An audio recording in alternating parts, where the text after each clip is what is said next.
NDA கூட்டணியில் விஜய் கிட்டத்தட்ட உறுதியாயிடுச்சுங்கிற மாதிரி சொல்றாங்க சார். எதை தின்னால் பித்தம் தெளிகின்ற நிலைமையில தான் இப்போ தாவேகான்ற ஒரு கட்சி இருக்கு.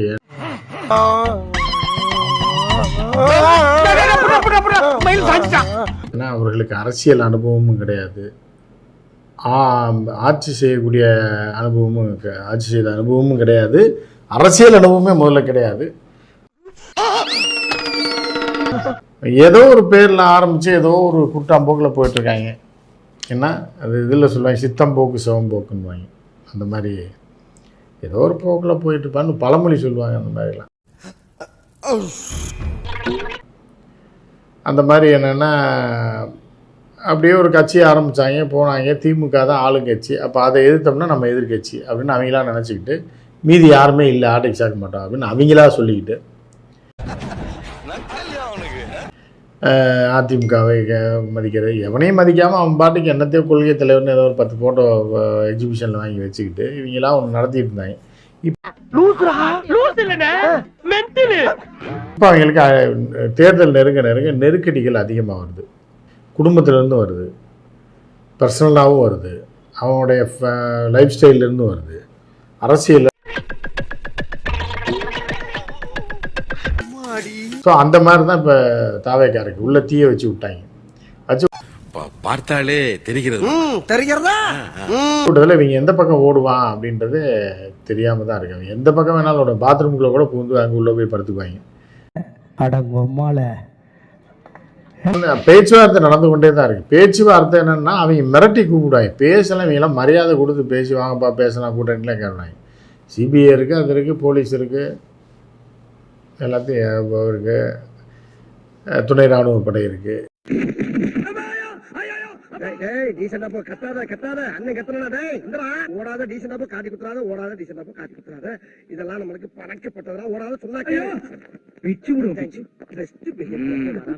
எல்லாத்தையும் எதையா ஒன்று வச்சு மிரட்டுவாங்க.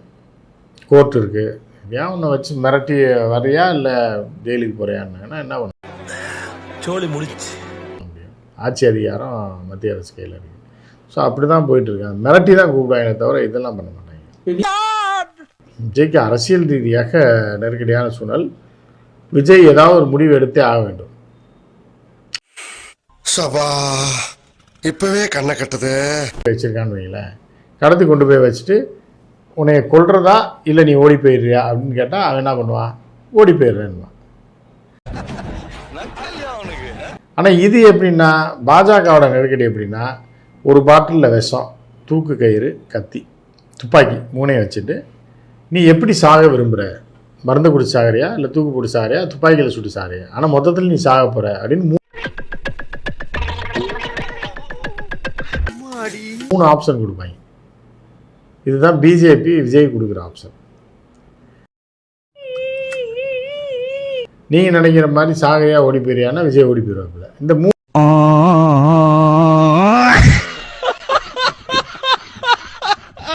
மூணு ஆப்ஷன் கொடுக்கும்போது விஜய் ஏதாவது ஒன்று கையில் எடுத்தாகணும். அரசியல் சரி, நான் செவனே தானா போய்க்கிருந்தேன். யாரு வம்பு தும்புக்காச்சு போனனா கௌரவம் கௌரவம்னு என் கௌரவத்தையே ஆரம்பிச்சிட்டீங்களா? அப்படி நிலைமை தான் இப்போ விஜய்க்கு இருக்கு. இல்லை பியூஷ் கோயலுடைய பேட்டியில் சொல்ல, பியூஷ் கோயல்லாம் மகா பொய்யங்க. என்னை வச்சு ஒன்றும் காமெடி பண்ணலையே. பியூஷ் கோயல்லாம் ஒரு மனுஷன் நீங்கள் பேசாங்க.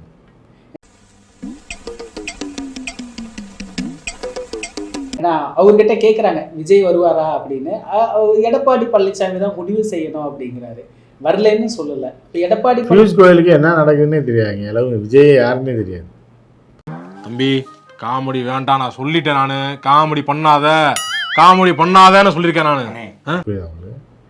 எதையோ ஒன்று வாய் வந்து பேசி விட்டு போவேன். பியூஷ் கோயல்லாம் கணக்கிலே இருக்க மாட்டேன். பயப்படாதா. இன்னொரு பக்கம் எல் முருகனுமே விஜய் வருவாருன்னு சொல்லுங்க. ஐயோ, நீ பெரும் தலைவர்களாக சொல்றீங்களே, நேரு, காந்தி, அது இதுக்கப்புறம் பெரும் தலைவர்கள் இவங்க போகிறான், இவங்க வேற போகிறான்னு சொல்றீங்க. நீங்கள் கேட்டாலே பயமா இருக்கு. வேற ஏதாவது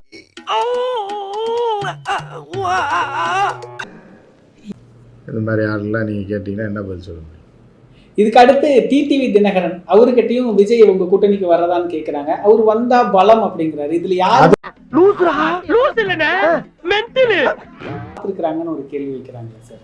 விஜய்க்காக காத்திருக்காங்கன்னா த்ரிஷாக்காக கூட தான் நிறைய பேர் காத்திருப்பாங்க. விஜய்க்காக டேய் வாசல்ல எல்லாம் திருவோட்டோட உட்காந்துருக்காங்கன்னா அப்புறம் பிச்சைக்காரன். அட வெக்கம் கட்டுவீங்களா? இதுக்கு எதுக்குடா வெள்ளையங்கிலிய மாலை? ஒண்ணுக்கு வழி இல்லாத ஏதாவது ஒரு வேளை சோறு போடுவாங்கன்னா காத்திருப்பான்.